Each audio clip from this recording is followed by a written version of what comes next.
بسم الله الرحمن الرحیم. با سلام و درود به خدمت همه عزیزان. انشالله که روزگارتون خوش باشه، عیدتون مبارک، روزای خوبی داشته باشیم و همیشه سالم و سرحال در کنار خانواده باشیم و پرروزی. و ممنونم از کامنت های قشنگی که میذارین، حمایتی که میکنین. تشکر فراوونی دارم و عذر میخوام اگر نمیتونم خیلی از کامنت ها رو جواب بدم. اونم دیگه بذاریم به حساب دستن ها بودن. میخوام در مورد سود کشیدن گوش این فلسفهش رو کامل براتون توضیح بدم. ببینید دوستان عزیز، سه مدل هست توی دنیای ماورا که گوش سود میکشه. مرحله اول، یعنی مدل اول، اینه که یه اجنه‌ای که حالا شکل و ظاهری داره، حالا زن، خانم، هر چی که هست، هر نوع اجنه میخواد باشه، این اجنه وقتی نزدیک شما میشه شما گوشتون سود میکشه. این یه مدله. مدل دوم من قبلا در مورد لارو توضیح دادم. مدل دوم اجنه هایی هستن که بهشون میگن لارو یا کرم اصطلاحا و ریز ریزش هم هست، مثلا خیلی ریز به اندازه یه سر سوزن.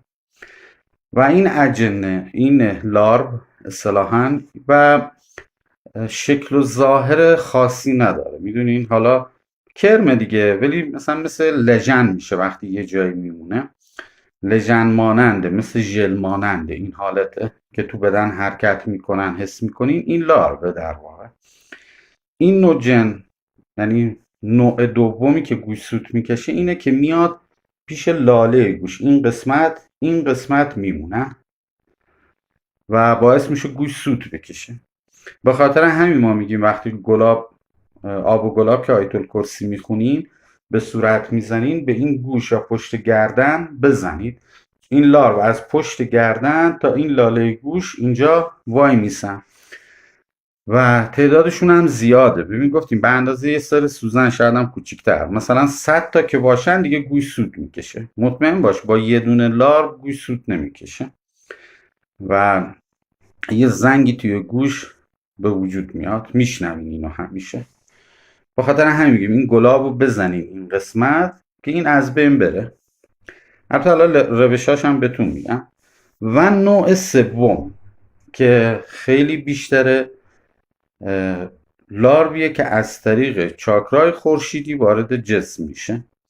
با خاطر همینه اکثر اشخاصی که جن زده هستن یا این مشکل رو دارن، متاسفانه معده درد، زیر شکمشون درد میگیره، زیر نافشون درد میگیره و گودی کمرشون هم درد میگیره. ببینید اون موجود از توی ناف که وارد نمیشه، از نخای انسانی که وارد میشه.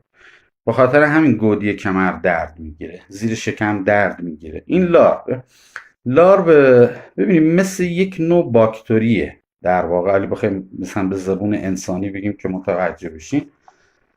و این رفته رفته وقتی از چاکرای خورشیدی وارد میشه، اول سمت چاکرای ریشه میره چون درد بیشتر تو اون قسمته و بعد بیشتر نفوذ میکنه توی بدن و گوش هم سود میکشه. یعنی وقتی وارد چاکرای خورشیدی وارد میشه، گوش هم سود میکشه. این سه مدله. و همون مدل اول که گفتیم حالا یه جنیه دیگه. حالا میبینی اماره مکان یا جنی که مثلا اومده برای خود شخص، یا جنی داره از کنارتون رد میشه، گوش سود میکشه. حالا اون جن اگر اومده باشه سمت شما و کافی یک بار وارد به جسم بشه و در بیاد، چون این لاروا به بدنشون چسبیده با باکتریا، اتوماتیکوار جذب میکنن. برای همینه خیلی از دوستان حس ناامیدی دارن.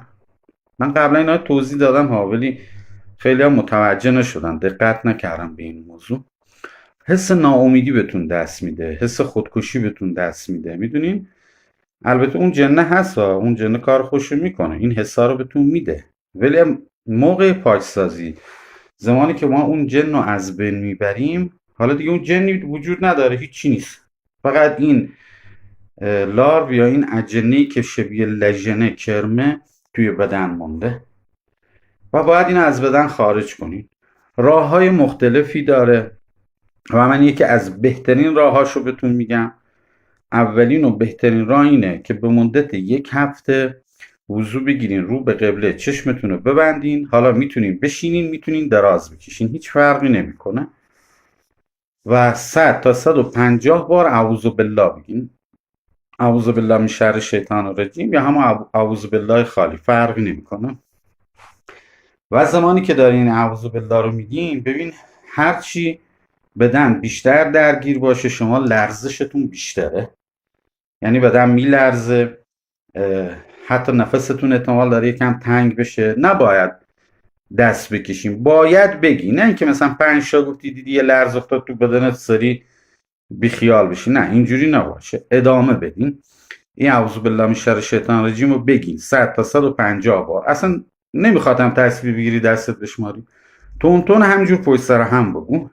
روزی 3 بار، صبح، ظهر، شب، یا حداقل روزی 2 بار، صبح و شب قبل از خواب باید این کار رو انجام بدین به مدت 1 هفته. ببینیم ما وقتی میگیم 1 هفته بدترین بیمار رو حساب میکنیم که میگیم 1 هفته، یعنی بدترین شخص با 1 هفته خوب میشه اگه این کار رو انجام بده.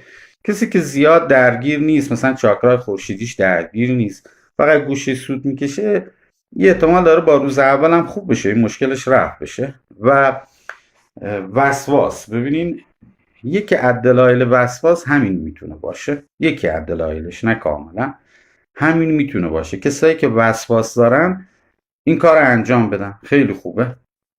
و روش دوم پاکسازی این مشکل، یعنی برطرف شدن این مشکل، غسل شهادتین یا غسل امام زمان بهش میگن، که باید روزهای جمعه انجام بشه، فقط روز جمعه، 40 روز.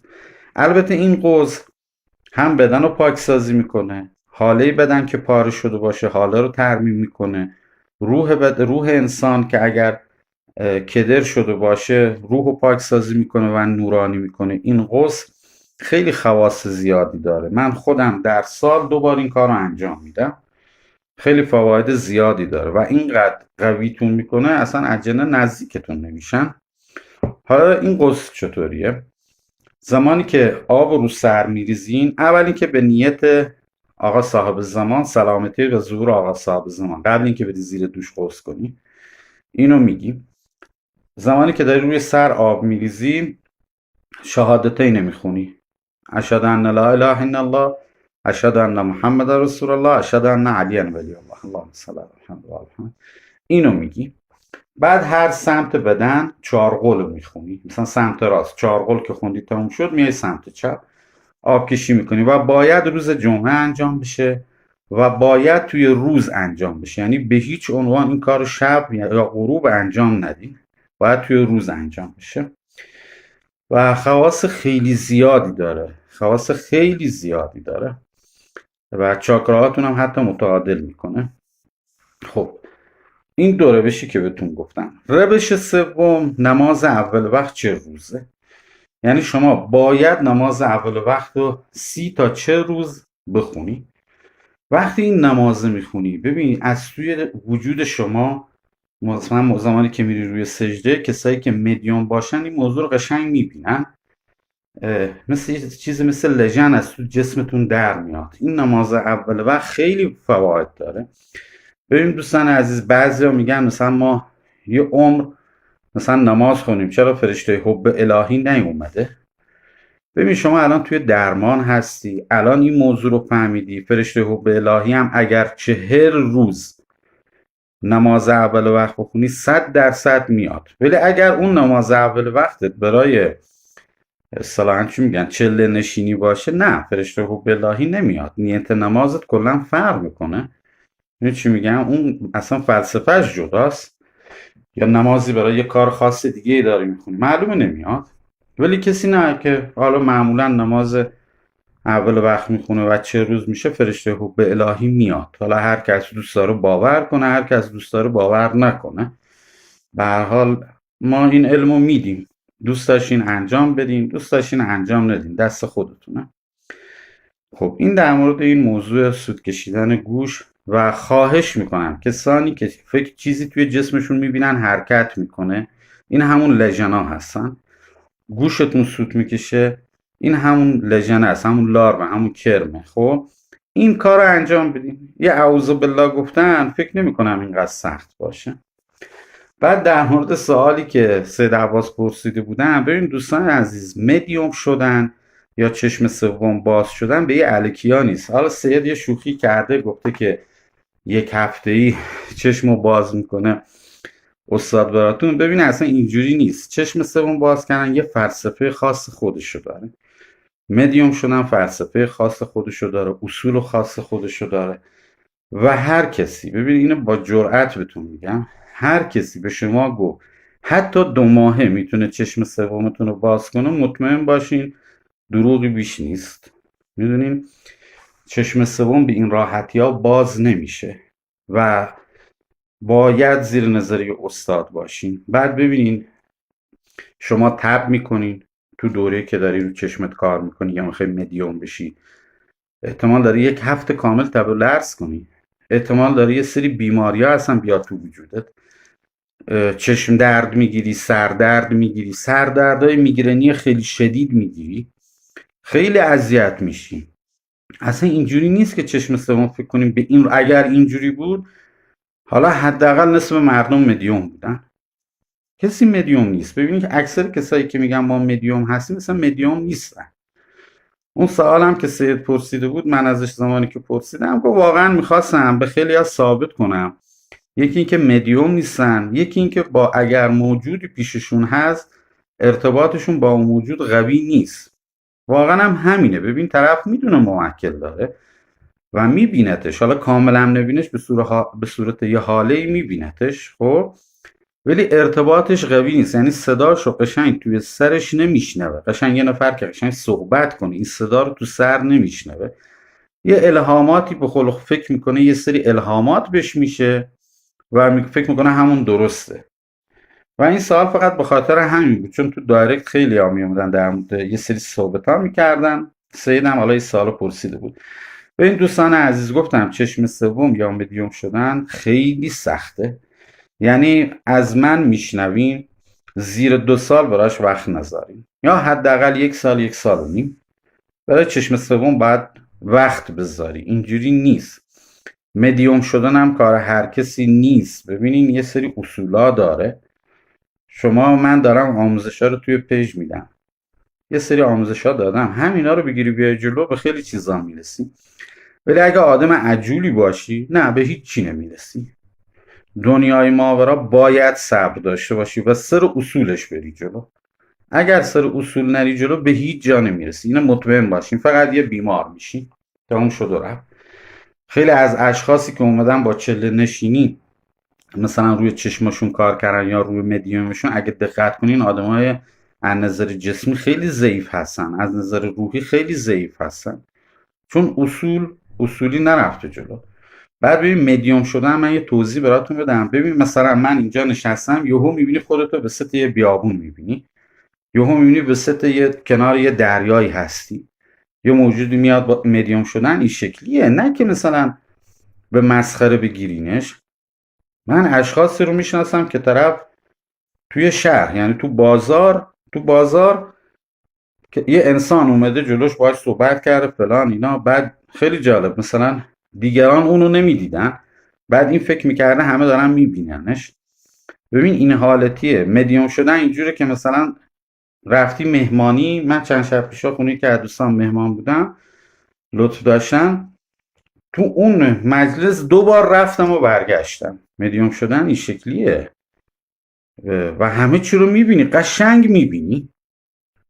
بعد بازی نیست. ببینه اگر صبر نداری از دنیای ماورا بکش کنار. این راست حسینی شد بگم. انشالله که موفق باشین. و ببینیم پاکسازی هم هر وقت استوری شد اسمی، یعنی من اون روز کارشو شروع کردم. اگه اسمی استوری نشد یعنی کارشو انجام ندادم و مدتیه دارم استوریا رو میذارم. حالا اونایی که مال قدیم بودن دیگه هی نرم بگن چرا اسم ما نیست. انشالله که موفق باشین. علی یارتون، روزگارتون خوش. یا حق.